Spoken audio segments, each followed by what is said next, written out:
Okay, wala po tayong hawak na agimat. Orasyon lamang po gagamitin natin. Papakita ko sa inyo, wala.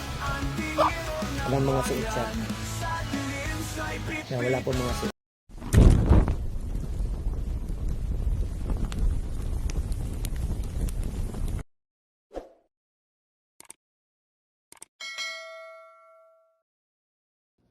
Magandang araw mga ka-horror at welcome back nga palang muli sa aking channel. Nandito na naman nga pala tayo sa bagong episode ng Agimat Testing. Bali sa testingan na ipapakita ko sa inyo ngayon sa video ito mga ka-horror at bibigyan natin ng reaction video ay hindi siya gumamit ng kahit anong medalyon o mutya.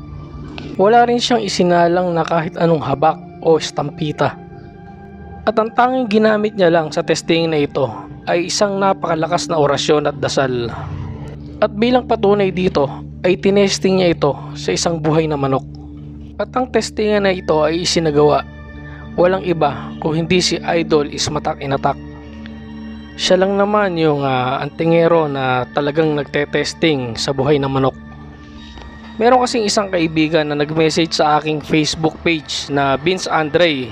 At isinend niya sa akin yung link ng video ng testingan na ito ni Idol Ismatak Inatak at gusto niya gawan ko ito ng video reaction at meron din siyang mga ilang katanungan.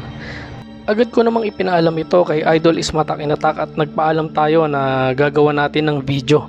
At yung ilang katanungan niya nung ating kaibigan ay sinagot din ni Idol Ismatak Inatak sa pamamagitan ng isang audio recording. So ano pa nga ba ang hinihintay natin mga ka-horror? Tara at sabay-sabay nating panoorin ang testingan ni Idol Ismatak Inatak gamit ang orasyon lamang sa isang buhay na manok. So bali itong testingan na ito ay isinagawa ni Idol Ismatak Inatak sa kanyang bakuran at gaya ng dating mga testingan niya, ang gagamitin niya rito ay yung kanyang airgun na disabog. Bali gaya rin ng dati mga ka-horror ay ang ipapakita ko lang sa video na ito ay yung highlights ng testingan niya na kung saan ay ginamit niya yung kanyang orasyon at hindi niya ginamitan ito ng kahit anong gamit. Medyo mahaba rin kasi yung video na ginawa niya na ito. Meron pa siyang mga tinesting na ibang gamit dito. Kung gusto niyo namang mapanood yung buong video ay maaari kayong magpunta sa Facebook page ni Idol Ismatak Inatak at naka-upload ito ron sa kanyang Facebook. Bali dito nga mga ka-horror ay pinapakita lang ni Idol Ismatak Inatak yung manok na isasalang niya. At dito pinapakita niya rin na wala talagang nakalagay na kahit anong gamit doon sa manok na yon. Kumbaga dito naman ay makikita niyo na tila dinadasalan na at kinakargahan na ng orasyon ni Idol Ismatak Inatak yung manok. So talagang purong orasyon lang ito at dasal at hindi niya ito gagamitan ng kahit anong gamit. So tignan natin mga ka-horror kung ano ang magiging resulta ng testingan na ito. Susubukan natin mga ka-horror na itanong o magpaturo kay Idol Ismatak Inatak kung ano bang klase ng orasyon ang ikinarga niya rito sa manok na ito. So dito mga ka-horror ay tatalian na nila yung pakpak ng manok. Syempre para hindi ito lumipad o umalis doon sa paglalagyan.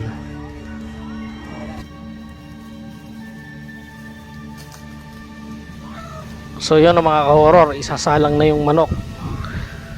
At ilang sandali lang ay puputokan na ito ng airgun na disabog. So antay-antay lang tayo mga ka-horror kung ano ang magiging resulta.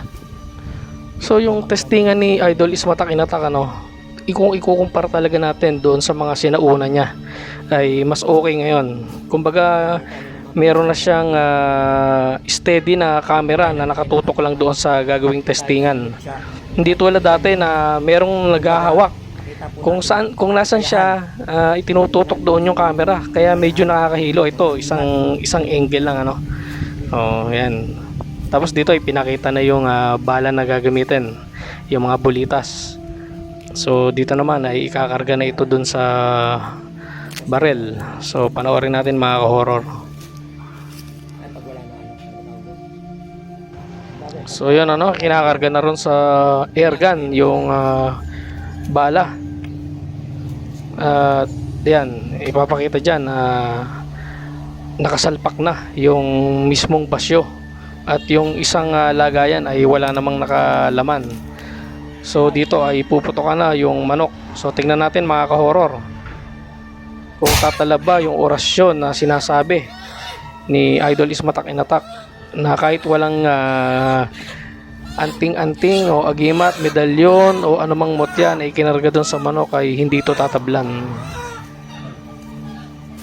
So yun, pinutukan na mga ka-horror at binibisita nila yung manok kung talagang wala bang tama. Wala nang cut dito mga ka-horror. Bala. So dyan ipinakita ni Idol Ismatak Inatak na talagang nawala yung mga bulitas doon sa airgun. At dito naman yung mamang naka-green ay siya mismo ang nagche-check doon sa manok kung may tama ba ito o wala. So tingnan natin mga ka-horror ang naging resulta. Para makita nila yung mga kapatid, para makita nyo po kung ano po nangyari sa buhay na manok.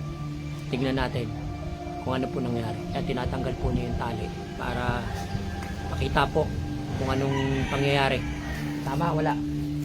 Wala. Hinihingal yung manok mo.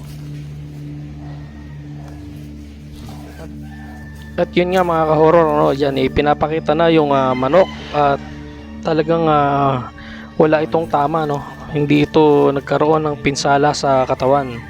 So ibig sabihin na iyong orasyon talaga ay may bisa na kahit walang gamit na isinabit o inilagay doon sa manok, orasyon lang ay sapat na. So ganun katindi ang orasyon ni Idol Ismatak Inatak, mahusay. Yung orasyon na kinakarga mo sa mga gamit. Yung mga orasyon po na kinakarga po natin sa mga gamit natin, yung mga pinapalimusan po natin, yung mga binabahagi po natin, yan po ang kinakarga ko. Kaya mga kapatid, kayo na po umusga, kayo na po magpapatunay, hindi po ako magpapatunay. Yan po mga kapatid. Nagbigay naman ng kaunting kapaliwanagan itong si Idol Ismatak Inatak patungkol doon sa sinasabi niyang orasyon na ginamit niya, na kung saan ito ay nagbigay ng proteksyon doon sa buhay na manok. Ganito yan bro, ang orasyon na walang agimat, depende sa tao na may hawak yan. Depende sa tao kung malakas yung gamit niya tulad ng ginawa ko. Ibig sabihin, unang-una, ang pinantiran natin sa hayop na manok, airgun, number 1, panudla yan. Panudla ng kontra, agimat siyang airgun na yan. Pangalawa, orasyon. Ibig sabihin, orasyon na kumagat mismo sa buhay na manok is hindi tinablan. Ibig sabihin, pinagkalooban. Basta pinagkalooban ng Diyos yung tao na may hawak ng orasyon at pinagkaloob yun sa tao na gustong mangyari at pinagkaloob ng Diyos, papasayo. Pero kapag hindi pinagkaloob ng Diyos at may mga bagay na hindi tama yung puso, hindi mangyayari yun. Kaya kita nyo, iba pagka nag-orasyon, iba yung motibo, kaya sumasablay. Pagka mali yung motibo ng isang tao, sasablay. Pero pagka kapag tama ang motibo ng tao at pumasa yung orasyon, maganda yun. Kakagat at kakagat yun. Nagbigay rin ako ng isang katanungan kay Idol Ismatak Inatak patungkol sa kung bakit niya ba sinasabi na ang airgun ang sumpa ng mga agimat. At ang sagot niya ay dahil ito raw ay gumagamit ng hangin. Kumbaga ito raw ay napakahirap gamitan ng panudla kumpara sa mga baril na ginagamitan ng pulbura. So ano sa palagay niyo mga ka-horror?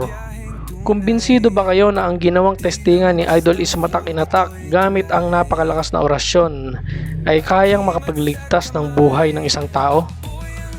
Kayo na po ang bahalang humusga. Hanggang dito na lang mga ka-horror at samahan niyo akong muli sa mga susunod ko pang mga video patungkol sa agimat. Maraming salamat po. Kabalyero ng tahanan.